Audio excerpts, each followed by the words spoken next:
오늘 우리에게 주시는 하나님의 말씀은 고린도후서 12장 1절에서 21절 말씀인데요. 봉독은 1절에서 10절만 하겠습니다. 자랑함이 나에게 이로울 것은 없으나 이미 말이 나왔으니 주님께서 보여주신 환상들과 계시들을 말할까 합니다. 나는 그리스도를 믿는 사람 하나를 알고 있습니다. 그는 14년 전에 셋째 하늘에까지 이끌려 올라갔습니다. 그때 그가 몸 안에 있었는지 몸 밖에 있었는지 나는 알지 못하지만 하나님께서는 아십니다. 나는 이 사람을 압니다. 그가 몸을 입은 채 그렇게 했는지 몸을 떠나서 그렇게 했는지를 나는 알지 못하지만 하나님께서는 아십니다. 이 사람이 낙원에 이끌려 올라가서 말로 표현할 수도 없고 사람이 말해서도 안 되는 말씀을 들었습니다. 나는 이런 사람을 자랑하려고 합니다. 그러나 나 자신을 두고서는 내 약점밖에는 자랑하지 않겠습니다. 내가 자랑하려 하더라도 진실을 말할 터이므로 어리석은 사람이 되지는 않을 것입니다. 그러나 자랑은 삼가겠습니다. 그것은 사람들이 내게서 보거나 들은 것 이상으로 나를 평가하지 않게 하려는 것입니다. 내가 받은 엄청난 계시들 때문에 사람들이 나를 과대평가하는지도 모릅니다. 그러므로 내가 교만하게 되지 못하도록 하나님께서 내 몸에 가시를 주셨습니다. 그것은 사탄의 하수인이라고 할 수 있는데 그것으로 나를 치셔서 나로 하여금 교만해지지 못하게 하시려는 것이었습니다. 나는 이것을 내게서 떠나게 해달라고 주님께 3번이나 간청하였습니다. 그러나 주님께서는 내게 이렇게 말씀하셨습니다. 내 은혜가 내게 족하다. 내 능력은 약한 데서 완전하게 된다. 그러므로 그리스도의 능력이 내게 머무르게 하기 위하여 나는 더욱더 기쁜 마음으로 내 약점들을 자랑하려고 합니다. 그러므로 나는 그리스도를 위하여 병약함과 모욕과 궁핍과 박해와 곤란을 겪는 것을 기뻐합니다. 내가 약할 그때에 오히려 내가 강하기 때문입니다. 전 바울을 참 좋아하는데요. 바울과 같이 살고 싶기 때문입니다. 바울처럼 나는 죽고 예수로 사는 실제적인 증인이 있을까 싶습니다. 정말 주님을 사랑하고 주님을 위하여 사는 자가 바울이고 또 교회를 사랑하고 교회를 위하여 이렇게 사랑하면서 사는 자가 또 있을까 싶습니다. 그런데 바울을 보면 참 고생을 많이 합니다. 오늘 말씀만 봐도 바울은 억울한 사람이 되었습니다. 11절 볼까요? 나는 어리석은 사람이 되어버렸습니다.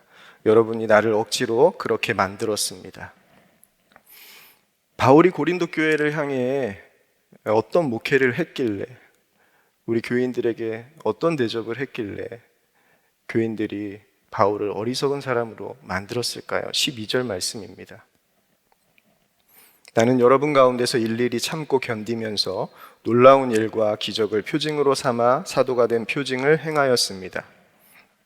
바울이 고린도 교회를 위해서 한 것은 참고 견디는 것, 그리고 놀라운 일과 표징, 기적들을 보여준 것입니다. 어떤 도움을 받거나 폐를 끼친 적도 없습니다. 짐되는 일은 하지 않았습니다. 그저 복음으로 그들을 세우기 위해서 참 많은 헌신을 했을 뿐입니다. 그리고 자신이 고린도 교회를 떠난 후에도 계속 고린도 교회를 돌보기 위해서 자신의 제자들을 보냈습니다. 혹 자신의 제자들이 고린도 교회에 짐이 되지 않을까, 폐를 끼치지 않을까 염려해서 자기가 했던 것처럼 같은 정신과 같은 방식으로 그렇게 폐 끼치지 않고 목회하도록 권면하기도 했습니다. 하지만 고린도 교회에 거짓 교사가 들어왔고 고린도 교회 성도들은 그 거짓 교사에 속아서 완전히 바울을 어리석은 사람으로 만들어 버렸습니다. 완전히 고린도 교회에 배신을 당한 꼴이죠. 바울의 심정이 어떻겠습니까? 이런 상황에서 바울이 고린도 교회 성도들을 향해서 이렇게 이야기합니다. 15절 말씀입니다. 여러분을 위해서라면 나는 기쁜 마음으로 비용을 쓰겠고 내 몸까지도 희생하겠습니다. 내가 여러분을 더 많이 사랑하면 할수록 여러분은 나를 덜 사랑하겠습니까? 자신을 배신했던 원수 같은 고린도 교회 성도들을 향해 책망을 하지 않습니다. 어떻게 합니까? 여러분을 위해서라면 나는 기쁜 마음으로 내가 가지고 있는 재정도 쓰고 여러분을 위해서 내 몸까지도 희생하면서 여러분들을 더 사랑하겠다고 고백합니다. 바울의 관심은요, 자신의 억울함을 변명하거나 해결하는 것에 있지 않았습니다. 20절과 21절 말씀 볼까요? 내가 두려워하는 것은 내가 가서 여러분을 만나볼 때에 여러분이 혹시 내 기대에 어긋나지 않을까 하는 것과 또 내가 여러분의 기대에 어긋나지 않을까 하는 것입니다. 또 여러분 가운데 싸움과 시기와 분노와 경쟁심과 비방과 수군거림과 교만과 무질서가 있지는 않을까 두렵습니다. 내가 여러분에게 다시 갈 때에 여러분 때문에 내 하나님께 내가 부끄러움을 당하지는 않을까 걱정이 됩니다. 또 내가 전에 죄를 지은 많은 사람들이 스스로 행한 부정함과 음란함과 방탕함을 회개하지 않는 것을 보고서 슬피 울게 되지는 않을까 걱정이 된다고 합니다. 바울의 관심은 자신의 변명이 아닙니다. 억울함을 해결하는 것이 아니라 오직 고린도 교회 성도들을 믿음으로 바로 세우는 것에 있었습니다. 그래서 여전히 그들을 향해서 일일이 참고 견디면서 더 사랑을 하겠다고 고백을 합니다. 바울은 어떻게 이렇게 억울한 상황 속에서 낙심하거나 좌절하지 않고 정말 끝까지 기뻐하며 더 사랑하겠다고 고백할 수 있었을까요? 바울은 그리스도의 능력에 사로잡혔기 때문에 그렇습니다. 하나님이 오늘 우리에게 원하시는 것이 바로 이것입니다. 바울처럼 그리스도의 능력에 사로잡히는 자로 사는 것입니다. 그리스도의 능력에 사로잡히는 삶이 바로 성령 충만한 삶이자 나는 죽고 예수로 사는 삶입니다. 이렇게 억울한 상황에서 바울은 고린도 교회 성도들을 향해서 이렇게 말합니다. 5절입니다. 나 자신을 두고서는 내 약점밖에는 자랑하지 않겠습니다. 그리고 9절에서는 이렇게 얘기합니다. 나는 더욱더 기쁜 마음으로 내 약점들을 자랑하려고 합니다. 바울은 자신이 진짜 사도라는 것을 고린도 교회 성도들에게 증명해야 했습니다. 이 일 때문에 자신이 어리석은 사람이 됐기 때문입니다. 그런데 자신의 약점을 자랑하겠다고 합니다. 강점이 없어서일까요? 오늘 우리가 읽은 본문 2절에서 4절 말씀을 보면 바울은 정말 특별하게 하나님을 만났습니다.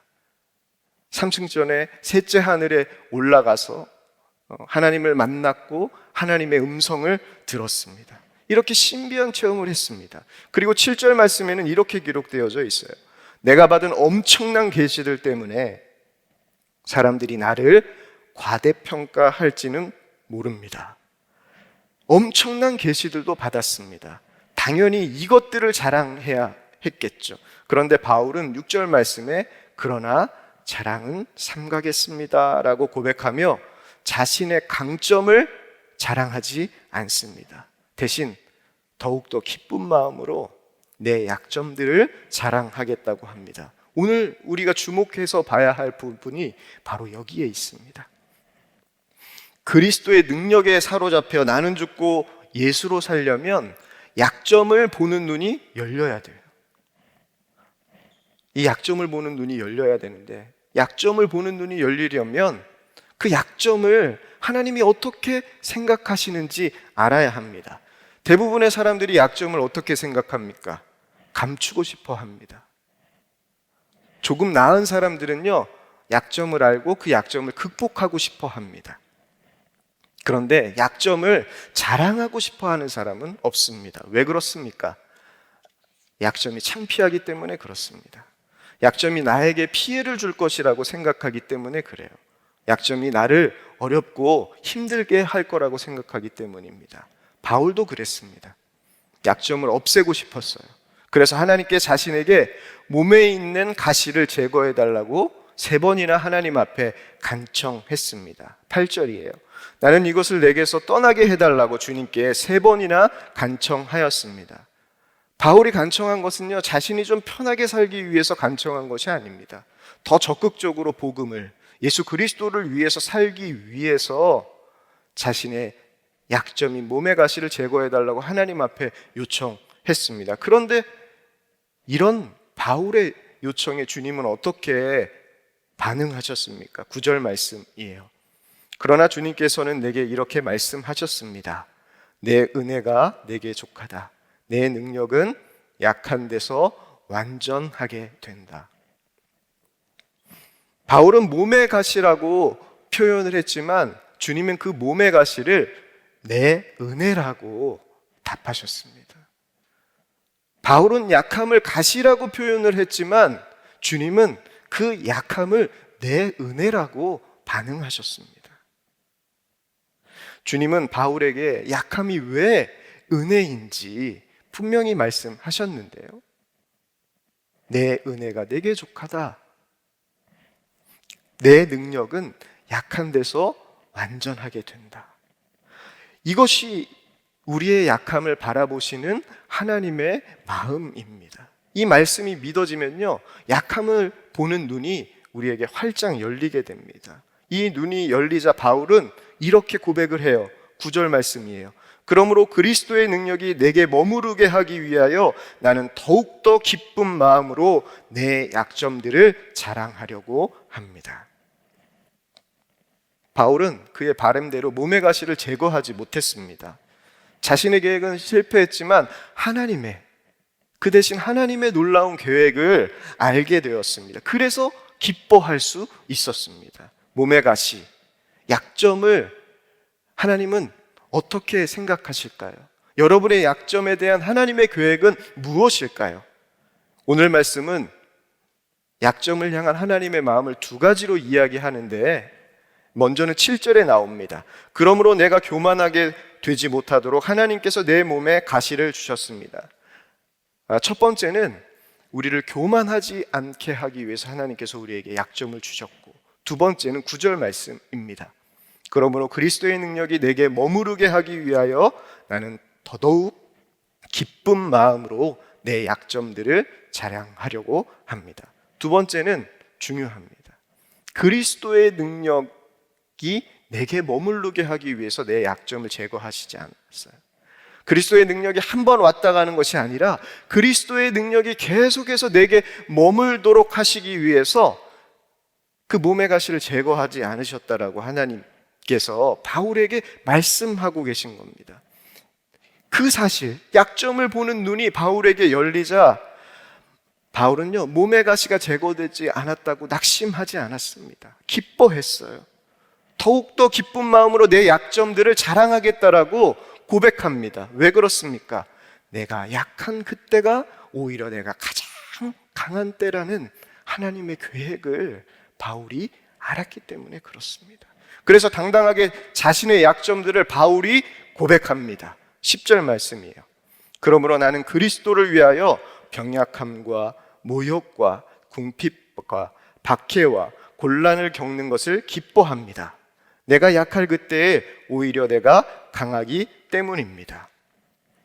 여기서 우리는 중요한 한 가지를 발견해야 하는데요. 10절 말씀에 바울은 내가 그리스도를 위하여라고 고백하며 자신의 약점을 밝히고 있습니다. 여러분들이 주님을 위하여 사는지, 여러분을 위하여 사는지 어떻게 알 수 있습니까? 내가 주님을 위하여 사는지, 나를 위하여 사는지는 약점을 대하는 태도를 보면 압니다. 나를 위하여 살면 아픈 것은 슬픈 일이에요. 모욕당하는 것은 창피한 일입니다. 궁핍은 벗어나야 할 일이에요. 박해는 정말 피하고 싶은 일이죠. 곤란을 겪는 것은 정말 짜증나는 일입니다. 그런데 병약함이 기뻐요. 모욕받는 것이 기뻐요. 궁핍도 기쁩니다. 박해와 곤란을 받는 게 기쁩니다. 바울이 바보여서가 아닙니다. 이것이 내가 그리스도를 위하여 살고 있다는 증거이고, 이것이 바로 내가 그리스도의 능력 안에 머물고 있다는 증거라는 것을 바울이 분명히 믿었기 때문에 그래요. 내가 주님과 동행하고 있는 증거가 바로 그 약점을 자랑하는 것임을 바울이 깨달았어요. 내가 예수님 때문에 강하게 되었지. 이게 바로 나는 죽고 예수로 삶이지 라는 것이 깨달아졌습니다. 그래서 기뻐했던 겁니다. 바울은 하나님에게 기도를 통하여서 놀라운 비밀을 응답으로 받았습니다. 아픔이 있습니다. 그런데요, 아픔을 이길 힘이 내게 있으니까 그 아픔을 자랑할 수 있고 감사할 수 있는 거예요. 이것이 바로 은혜로 사는 것입니다. 하나님은 이렇게 우리가 은혜로 살길 원하십니다. 그래서 몸의 가시를 제거하시지 아니하시고 우리에게 몸의 가시를 그대로 남겨두신 거예요. 왜 그렇습니까? 그 몸의 가시가, 우리의 약점이 우리를 하나님의 은혜의 자리로 인도하기 때문에 그렇습니다. 하지만 약점이 그대로 그리스도의 능력을 머물게 하는 건 아닙니다.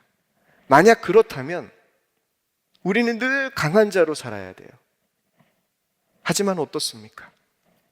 우리는 너무 자주 넘어져요. 왜 그렇습니까? 약점을 불평하고 주님께 맡기지 않기 때문에 그렇습니다. 더 중요한 이유가 있어요. 약점을 강점으로 바꾸려고 하는 이유가 주님을 위해서가 아니라 나를 위해서 바꾸려고 하기 때문에 약점이 그대로 약점으로 내 삶에 나타나게 되는 겁니다. 그래서 짜증나고 슬퍼하고 두려워하고 절망합니다. 저는 첫 번째 부목사 사역을 마치고 평택의 교회를 개척을 했습니다. 개척하면서 누구보다 교회의 부흥을 원했습니다.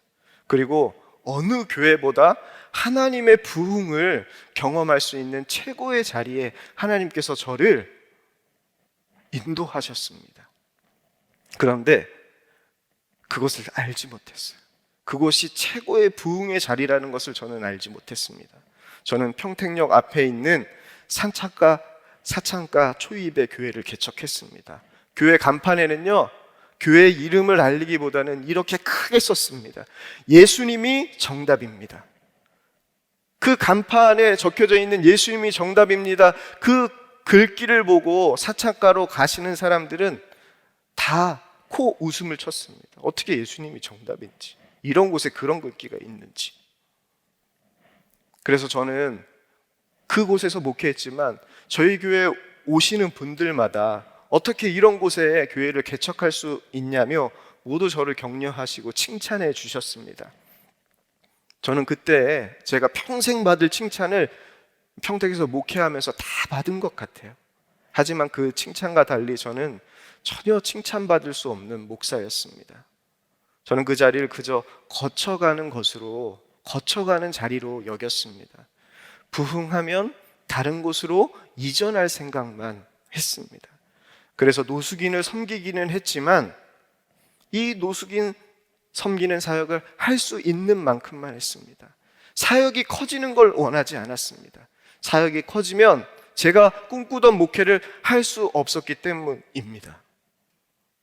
그래서 그 근처에 상가와 주택가에는 복음을 전해도 바로 옆에 있는 사창가에는 한 번도 복음을 전하지 않았습니다. 율랑교를 돕거나 섬기려고 하지도 않았습니다. 이유는 제가 꿈꾸는 목회를 해야 했기 때문에 그렇습니다. 부흥을 원했지만 부흥하지 못한 이유가 바로 주님을 위해서 목회한 것이 아니라 나 자신을 위해서 목회했다라는 것을 그때 알았습니다. 이것을 제가 선한목자교회에 부임하고 난 이후에 깨닫게 되었습니다. 가장 약한 곳, 그래서 주님의 능력을 가장 강력하게 경험할 수 있는 그 부흥의 장소를 하나님께서 저에게 주셨지만 저는 그 부흥을 경험하지 못했습니다. 얼마나 안타까운 일이에요. 정말 놀라운 은혜로 하나님은 저를 인도하셨지만 제 스스로가 그 하나님의 놀라운 은혜를 스스로 걷어찼으니 하나님께서 얼마나 속이 타셨겠습니까?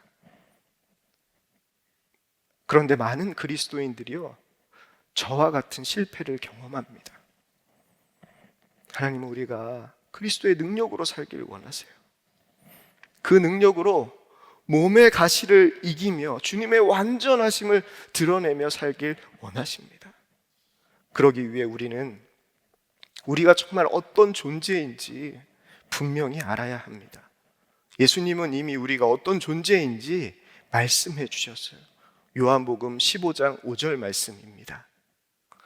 나는 포도나무요, 너희는 가지라. 그가 내 안에, 내가 그 안에 거하면 사람이 열매를 많이 맺나니 나를 떠나서는 너희가 아무것도 할 수 없음이라. 예수님은 우리가요, 예수님을 떠나서는 아무것도 할 수 없다고, 없는 존재라고 말씀하셨습니다. 왜 그렇습니까? 우리를 그렇게 창조하셨어요. 예수님과 동행하게 하기 위해서입니다. 예수님과 동행하며 그리스도의 능력으로 살아가게 하기 위해서 주님께서 그렇게 우리를 창조하셨습니다. 우리가 왜 이렇게 약한 존재인지 동의가 되시지 않는 분들도 계실 겁니다. 그런데요, 우리가 정말 이렇게 약한 존재인지, 아무것도 할 수 없는 존재인지는 우리의 마음 하나만 봐도 분명히 알 수 있습니다. 마가복음 7장 21절에서 23절 말씀이에요. 곧 사람의 마음에서 나오는 것은 악한 생각과 곧 음란과 도둑질과 살인과 간음과 탐욕과 악독과 속임과 음탕과 질투와 비방과 교만과 우매함이니 이 모든 악한 것이 다 속에서 나와서 사람을 더럽게 하느니라. 정말 그렇습니다. 저는 이 말씀에 너무 동의를 합니다. 다른 사람을 봐서가 아니라 저를 보면 꼭 그렇기 때문에 그렇습니다. 저는 목사가 되면 마음이 흔들리지 않을 줄 알았어요. 강하게 될 줄 알았습니다. 제가 처음으로 부목사 사역할 때 신방을 마치고 근처 주유소에서 기름을 넣었습니다. 가장 저렴한 주유소에서 기름을 넣었습니다. 그리고 교회로 돌아가는데 한 주유소가 보이는 거예요. 그 주유소에서 제가 뭐가 보였는지 아십니까? 기름 가격이 보이더라고요. 그런데 제가 넣은 기름보다 3원이 싼 거예요. 그런데 이상한 거는 그때 제 마음에 화가 올라온다는 거예요. 그때 알았습니다. 목사의 마음은 3원에도 흔들리는구나. 또 하루는 저녁 시간이 다 되어서 목사님들과 회의를 하고 있었습니다. 선한 목자교회 목사님들이 아니라요, 제가 전에 사역하던 교회 목사님들과 사역을 하고 있었는데 그때 마침 한 목사님이 떡볶이를 가지고 회의 장소에 들어오시는 거예요. 치열하게 회의를 하고 있었는데 떡볶이 냄새에 모든 목사님들이 다 녹아진 거예요. 그래서 회의를 그만두고 떡볶이를 먹었습니다. 저는 그때 완전히 목사의 마음을 확증할 수 있었습니다. 떡볶이 하나에도 완전히 무너지는 것이 목사의 마음이구나. 이런 마음의 소유자이니 제가 어떤 목사이겠습니까? 전 약점이 참 많은 목사입니다. 교만한 목사였습니다. 기도보다 생각하는 게 먼저인 목사였어요. 위선 가득한 목사였습니다. 사랑하는 목사가 아니라요, 사랑하는 척하는 목사였습니다. 욕심 많은 목사였습니다. 교회 부흥이 나를 잘되게 하는 길이라고 여긴 목사였습니다. 음란은 말할 것도 없고 시기하는 목사였고, 약점을 자랑하기보다 불평한 목사였고, 내 약점은 감추고 싶은 목사였습니다. 제가 오늘 이 시간 제 약점만 이 설교 시간에 다 말해도 아마 여러분들 집에 못 갑니다. 오늘 이런 상태에서 저는 선한 목자 교회에 부임했습니다. 정말 이곳에 부임하면서 부임전 면접을 보는데 이곳에서 무엇을 하고 싶냐고, 소망이 뭐냐고 그 질문이 오더라고요. 그래서 제가 이렇게 대답했습니다. 정말 예수님과 친밀한 관계만 맺고 싶습니다. 정말 주님 한 분이면 충분한 삶, 그 삶을 살고 싶습니다. 그래서 나는 죽고 예수로 사는 진짜 주의 종이 되고 싶습니다.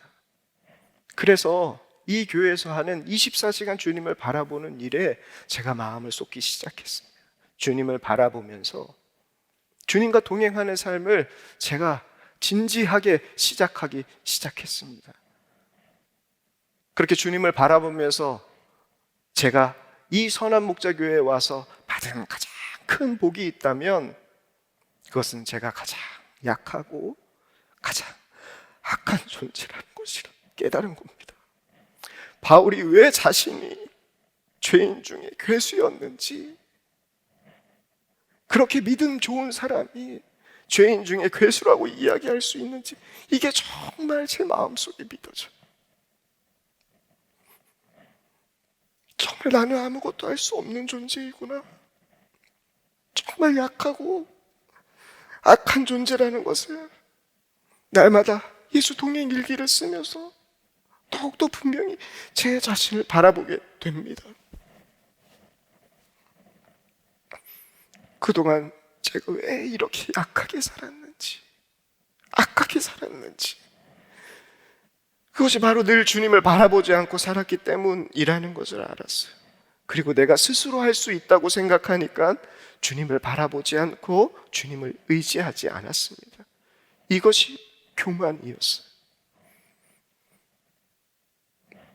주님이 나와 함께 하지 않으면 우리는 아무것도 아닙니다. 이 고백이 부끄럽거나 절망할 일이 아닙니다. 우리가 소리쳐 기뻐해야 할 일입니다. 이것이 가장 큰 복이자 가장 큰 은혜이기 때문에 그렇습니다.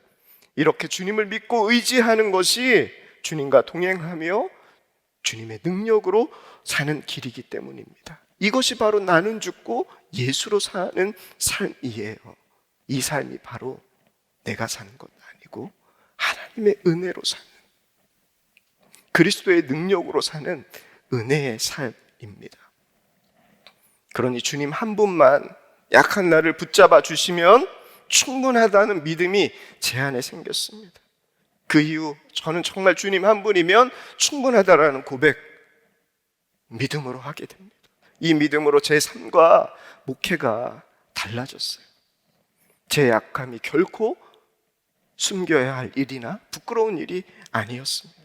내 약함을 고백할 수 있게 되고 자랑할 수 있게 되었습니다. 왜요? 내 안에 주님이 계시기 때문에, 내 안에 주의 능력으로 내 약함을 자랑할 수 있게 되었습니다. 늘 좋은 교회에 부임하고 싶었습니다.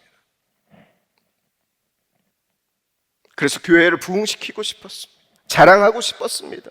하지만 이제는 주님이 부르시는 곳, 그곳이 어디든지, 그곳이 돌짝밭이라 할지라도, 아무도 가지 않는 곳이라도, 오지라 할지라도, 하나님, 제가 기꺼이 가겠습니다. 순종할 수 있습니다. 이런 마음이 부어지니까요, 목회에 대한 자유함이 생기면서 제 목회가 너무 행복한 거예요.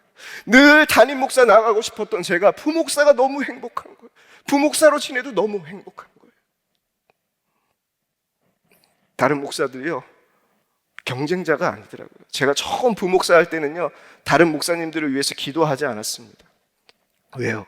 그분들은 내가 이기고 가야 될 사람들이기 때문에 그렇습니다. 하지만 지금은 아닙니다. 우리 부목사님 한 가정 자녀들의 이름까지 다 부르면서 기도합니다. 왜? 이분들이 경쟁 상대자가 아니라 내가 사랑해야 할 내 상대, 나와 한 몸이라는 게 믿어지기 때문에 그렇습니다. 그러니 함께하고 있는 여러분들과 제가 이곳에서 하고 싶은 일이 있다면 사랑하고 또 사랑하는 그 목회하고 싶은 겁니다.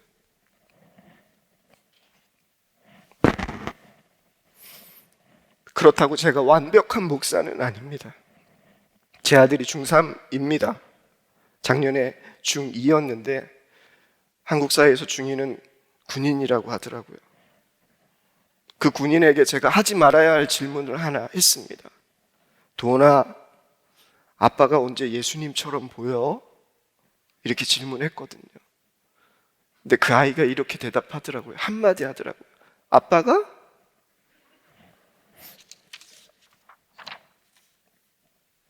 이렇게 지금도 주님을 바라보지 않으면요, 약점이 그대로 약점으로 드러납니다. 하지만 이 약점들을 주님께 드릴 때 저는 이 약점을 하나님께서 사용하실 것을 믿습니다. 그리스도의 능력으로 바꿔주실 것을 믿습니다. 하나님이 오늘 우리에게 원하시는 것이 바로 이거예요. 그래서 이렇게 약한 우리를 아시고 주님은 우리에게 이렇게 약속하셨어요. 마태복음 28장 20절 말씀이에요. 볼지어다 내가 세상 끝날까지 너희와 항상 함께 있으리라. 아멘이죠. 아멘이죠. 예수님께서 마지막으로 올라가시면서 내가 너희와 세상 끝날까지 함께 있으리라. 왜 이 약속을 하셨습니까? 우리가 약한 걸 너무 잘 아시는 주님께서 내가 너와 늘 함께 있을 거야, 너를 내 능력 가운데 있게 할 거야 라는 하나님의 사랑이죠. 우리는 모두 약합니다. 그래서 늘 하나님께서 함께 하시겠다고 약속하신 것입니다. 이것이 은혜이죠. 이것이 하나님의 사랑이죠. 이것이 복인데 이것을 창피해하고 불평하면 안 됩니다. 우리의 약함이 우리의 가장 강력한 무기입니다. 제가 고등학교 시절 새벽 기도를 가는데 한 집사님이 저보다 먼저 걸어가셨습니다. 보니까 어머니와 함께 속회를 하시는 집사님이셨습니다. 그 집사님은요, 앞을 거의 볼 수 없는 분이셨습니다. 늘 지팡이를 다니시고 저희 집에서 한 걸어서 30분 정도 되는 거리를 새벽 기도를 매일 걸어서 나가셨습니다. 그러니 저보다 훨씬 이른 시간에 출발하셔야지 교회에 제 시간에 도착하시게 됩니다. 그분이 새벽에 교회로 가시면서 늘 부르시던 찬송이 있어요. 그 찬송가 제가 잊을 수가 없습니다. 아, 하나님의 은혜로 있을 데 없는 자 왜 구속하였지? 난 알 수 없다. 이 찬송을 늘 부르면서 주님 앞에 나아가시는 거예요. 그분의 뒤를 조용히 따라서 그 찬송을 듣는데 그 찬송이 얼마나 은혜가 됐는지, 고등학교인 저에게도 그 찬송을 들으면서 눈물이 나더라고요. 날마다 자신의 약함을 드리며 담대하게 주님 앞에 나아가시는 그 집사님의 모습이 지금도 제 눈에 선하게 기억되고 있습니다. 사랑하는 성도 여러분, 우리는 다 약합니다. 하지만 거기서 그치면 안 됩니다. 우리의 약점을 주님께 드려야 합니다. 주님께 우리의 약함을 드릴 때 주님은 우리에게 주의 능력을 우리에게 부어 주십니다. 그 능력으로 우리는 우리의 약점을 자랑할 수 있게 되고, 자랑할 뿐만이 아니라 가장 강한 자가 되어 주님의 완전하심을 그대로 드러낼 수 있는, 나는 죽고 예수로 사는 진짜 증인으로 살게 됩니다. 이 놀라운 은혜로 세상을 이기며 나는 죽고 예수로 사는, 주님과 정말 동행하는 증인으로 살아갈 수 있는 저와 여러분 되길 이 시간 간절히 축복합니다. 우리 이 시간 다 함께 일어나서 찬송가 310장 하나님의 은혜로 찬송하고 기도하겠습니다.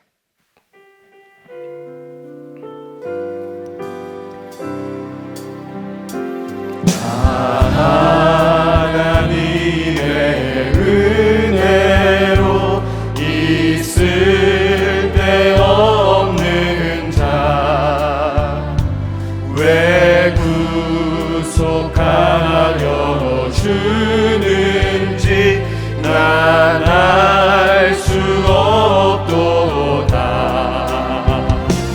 내가 믿고 또 의지하는 내 모든 영병 아시는 주님, 늘 보혜 주실 것을 나는 확실히 아네.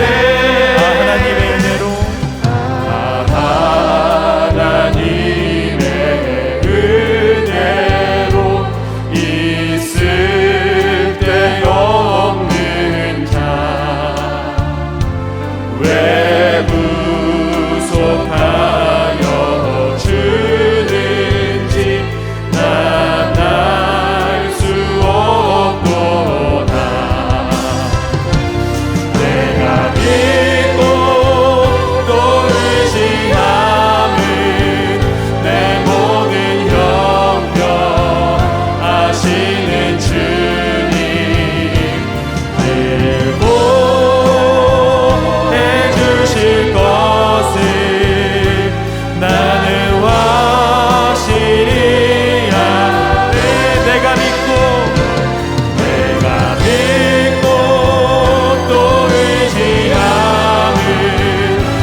우리 이 시간 함께 우리의 약함을 하나님 앞에 다 맡겨드렸으면 좋겠습니다. 우리의 약함을 다 주님께 고백했으면 좋겠습니다. 드렸으면 좋겠습니다. 그리고 이렇게 고백하며 하나님 앞에 기도했으면 좋겠습니다. 내 약함을 불평하고 창피했던 것을 주님 회개합니다. 나를 위해서 몸의 가시를 제거하려고 했던 것도 회개합니다. 내 약함 그대로 산 것도 회개합니다. 내가 얼마나 약한 존재인지 모르고 교만하게 살았던 것도 하나님 회개합니다. 이제 날마다 내 약함을 주님께 드리게 하소서. 내 약함을 드리며 내 약함을 자랑하게 하여 주소서. 날마다 내 약함을 사용하셔서 그리스도의 능력으로 살게 하여 주소서. 그 능력으로 세상을 이기며 나는 죽고 예수로 사는 진짜 증인으로 살아가게 하여 주시옵소서. 우리 다 함께 주여 한번 부르짖고 기도하겠습니다. 주여.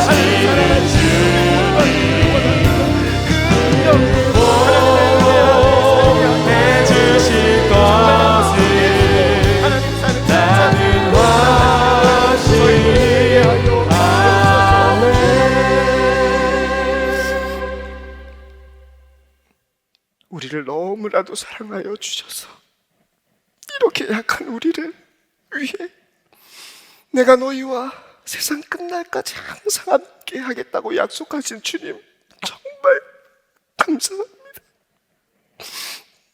정말 그 주님만 믿고 의지하게 하여 주시옵소서. 내 약함이 어떠하든지 그 약함을 주님께 드리게 하여 주시옵소서. 그 약함을 드릴 때 주의 능력으로 부어주실 것을 믿습니다. 그 능력으로 살고 싶습니다. 정말 나는 죽고 예수로 사는 진짜 증인으로 살아갈 수 있는 나는 저희 선화목자교회 모든 성도들 되게 하여 주시옵소서. 내 약함을 부끄러워하지 않고 내 약함을 자랑하며 하나님의 영광을, 하나님의 강함을, 하나님의 완전하심만 드러내며 살아갈 수 있는 저희 선한목자교회가 되게 하여 주시옵소서. 나는 아무것도 할 수 없음을 날마다 고백하며 하나님을 붙잡게 하여 주시옵소서. 그럴 때 나 같은 자를 사용하셔 주시는 그 하나님의 놀라운 역사의 증거가 나를 통하여 세상 가운데 그대로 드러날 수 있도록 주님 축복하여 주시옵소서. 오늘도 귀한 예물 드린 성도들의 헌금을 주님께서 기뻐하여 주실 것을 믿습니다. 저들에게 살아갈 풍성함으로 주님께서 채워 주시옵소서. 코로나19로 전 세계가 여전히 힘든 가운데 있습니다. 어려운 가운데 있습니다. 하나님, 이 약함을 모든 열방에게 허락하신 하나님의 분명한 계획이 있음을 믿습니다. 그 계획이 하나님의 능력을 우리에게 보여주시기 위함임을 믿습니다. 하나님, 그 부흥을 하나님 각 열방마다 믿음의 사람을 통하여서 나타나게 하여 주시옵소서. 특별히 우리 사랑하는 선교사님들, 열방을 위해서 생명 건 그들 하나님께서 안전하게 지켜주시고 오직 그리스도의 능력의 통로로 사용될 수 있도록 주님 축복하여 주시옵소서. 이 나라와 이 민족도 주님께 맡깁니다. 정말 어려운 가운데 있는 많은 이들 주님 긍휼히 여겨 주시옵소서. 그들이 다른 것 찾지 아니하고 예수 그리스도가 소망임을 믿고 주님 앞에 돌아오는 역사가 이 나라 가운데 있게 하여 주시옵소서. 정치 지도자들도 돌아오게 하여 주시고 모든 각 영역마다 하나님 모든 지도자들이 주님 앞에 나오는 역사 있게 하여 주셔서 이 나라의 약함을 통하여서 하나님의 강함이 드러나게 하여 주시기를 소망합니다. 이를 위해서 한국교회가 더 마음 다해 이 나라와 이 민족을 위해서 기도하게 하여 주시옵소서. 이 나라가 정말 주 안에서 새롭게 될 수 있도록 먼저 한국교회가 주님 안에서 진정한 영적인 부흥을 경험하게 하여 주시옵소서. 우리 사랑하는 성도들 한 사람 한 사람 오늘도 몸의 가시 때문에 아파하는 이들에게 주님 그 몸의 가심을 드릴 수 있는 용기를 허락하여 주소서. 믿음을 허락하여 주셔서 하나님 그 아픔과 그 몸의 가시를 통하여서 하나님의 은혜를 경험하는 놀라운 복이 우리 사랑하는 성도들 가운데 임하게 하여 주시옵소서. 이제는 우리 구주 예수 그리스도의 십자가의 은혜와 하나님의 극진하신 사랑하심과 성령님의 보호하시고 교통하시고 함께 하심이 사랑하는 선한목자교회 성도들과 그 과정과 온라인으로 드리는 모든 성도들과 가정 위에 이 나라 위에 이제로부터 영원까지 함께 하시길 간절히 축원하옵나이다. 아멘.